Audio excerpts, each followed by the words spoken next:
Bonjour à tous et à toutes, je suis Nicolas, passionné d'immobilier et adepte de la location saisonnière depuis de nombreuses années sur la commune de Limoges. Vous trouverez sur mon blog Locastuce conseils et astuces concrets pour développer votre activité de loueur en toute simplicité. Aujourd'hui, je souhaite aborder avec vous la question de la gestion des calendriers entre différentes plateformes de réservation.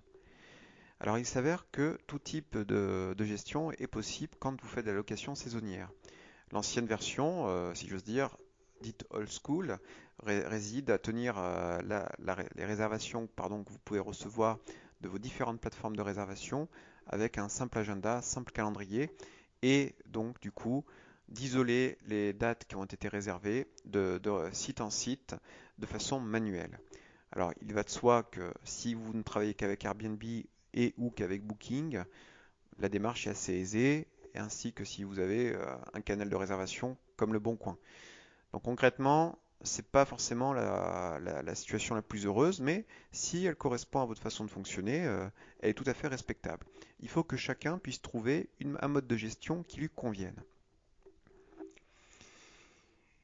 Aujourd'hui, il faut savoir qu'il existe deux moyens techniques pour synchroniser vos calendriers. Alors quand je parle de synchronisation, qu'est-ce que c'est? Eh bien tout simplement, c'est la mise à jour de vos calendriers d'une plateforme en ligne à une autre en fonction de la manière de satisfaire donc à ce calendrier par une réservation.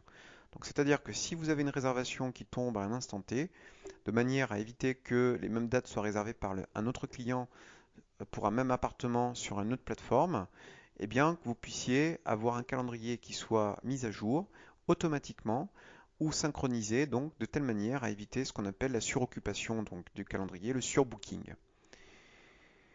Concrètement, il y a un système qui est gratuit, qu'on appelle le système ICAL. Donc pour faire simple, c'est pas très compliqué à mettre en œuvre. Bon, ça demande un peu de technique.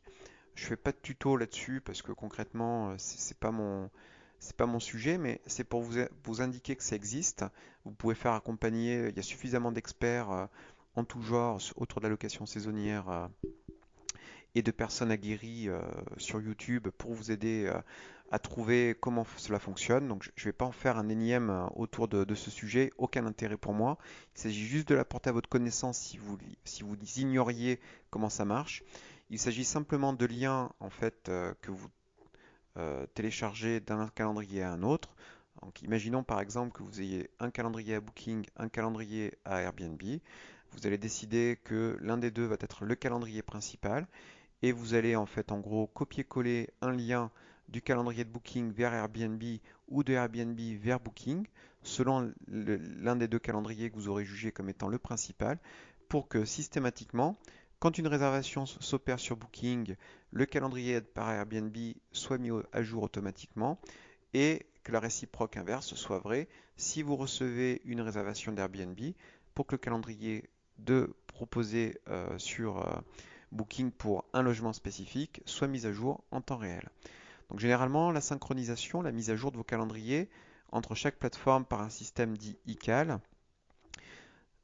à défaut d'être automatique, c'est-à-dire la mise à jour ne se fait pas à la minute près, se fait des fois dans l'heure ou peut demander, selon certaines plateformes, de 3 à 4 heures. Le grand avantage pour vous, c'est que c'est moins chronophage, puisqu'une fois que les calendriers, les mises à jour sont installées, d'un calendrier à l'autre, eh bien, vous n'avez plus à gérer cette partie-là. En gros, vous recevez votre réservation et tous les calendriers des plateformes sont mis à jour automatiquement dans un espace de temps qui est plus ou moins court ou plus ou moins long.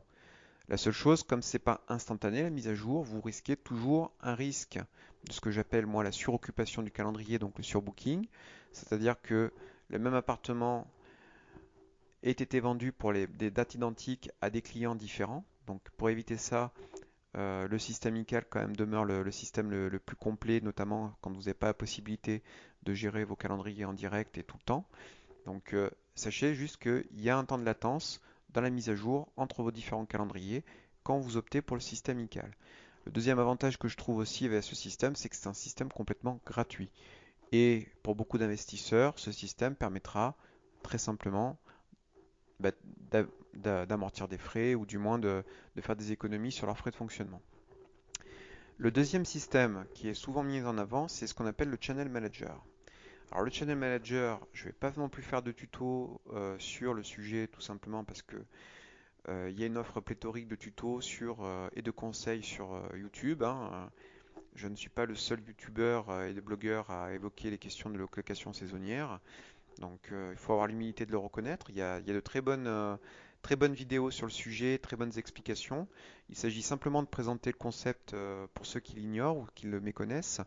Donc en fait, un channel manager, c'est une société ou un logiciel, alors vendu par des sociétés ou des startups, qui vont vous permettre de simplement synchroniser de la même manière que le ferait un iCal différents calendriers sur différentes plateformes pour des appartements que vous pourriez avoir, pour un appartement seul ou plusieurs appartements. Donc l'intérêt de la mise à jour des calendriers, c'est qu'une fois qu'une réservation est faite, par exemple sur l'une des plateformes avec laquelle vous êtes amené à travailler, eh bien, vous ayez la possibilité d'une mise à jour de tous vos calendriers euh, avec un temps de latence qui est de quelques minutes. Voilà. Alors, bien entendu, les services proposés par le Channel Manager ne résident pas simplement que pour la gestion de la mise à jour des calendriers. Il vous offrira, je dirais, tout un tas de prestations complémentaires, comme la possibilité d'éditer des factures, de tenir une comptabilité plus rigoureuse de votre activité si vous êtes en mode semi-professionnel ou professionnel. Vous aurez aussi la possibilité de faire gérer vos différentes politiques tarifaires par appartement selon les périodes creuses, les périodes pleines, en fonction de là où vous vous trouvez et de la saisonnalité de votre activité de loueur en meublé saisonnier.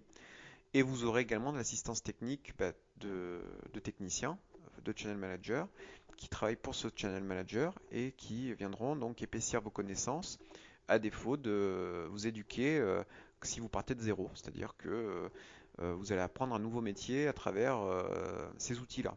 C'est en tout cas ce qui a été le cas pour ma part. J'ai découvert un nouvel univers et qui ne se limitait pas, pardon, à la simple mise à jour de calendrier. Donc, selon les différents channel managers, bah, vous en aurez de différentes factures présentant différents types de prestations. Beaucoup de youtubeurs, de blogueurs en conseil ou ont même créé les leurs pour compléter les carences qu'ils ont pu repérer chez les uns ou chez les autres. Alors, il faut juste savoir que moi, je vous invite à faire le tour un peu de ce qui existe, de regarder un peu les différents tutos autour des différents managers. Je travaille avec Evivo, qui est un channel manager qui est sympa.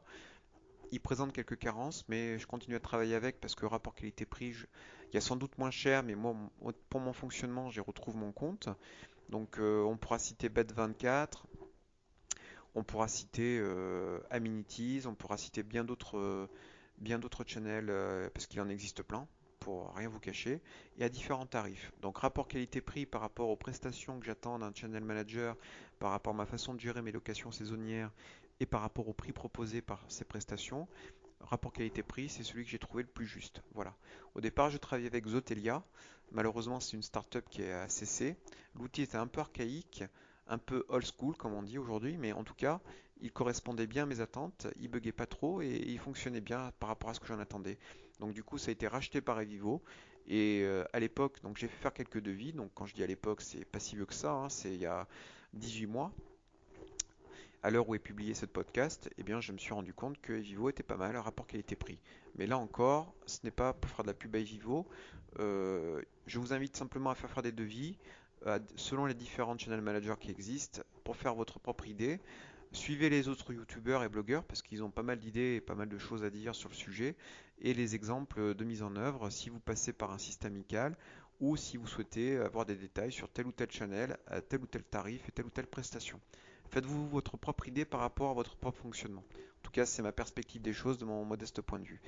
Donc j'espère en tout cas que ce podcast et cette vidéo vous aura plu. Si tel est le cas, je vous invite à la partager entre amis.